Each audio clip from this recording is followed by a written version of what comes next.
Day 2 of President Clinton's trip to South Africa provided the emotional high point of his African tour.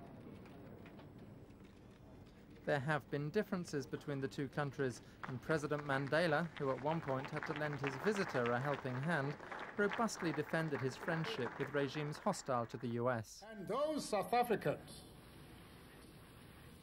who have berated me for being loyal to our friends, literally they can go and throw themselves into a pool.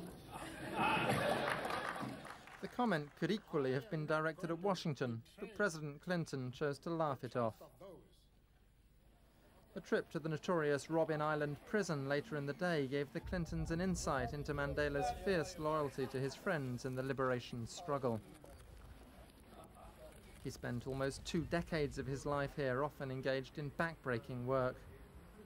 He was only transferred to a less harsh prison when the apartheid regime felt ready to begin negotiations with the ANC in the 1980s. Showing President Clinton around his old cell, President Mandela mused that he remembered it as having been bigger. Clinton was clearly moved.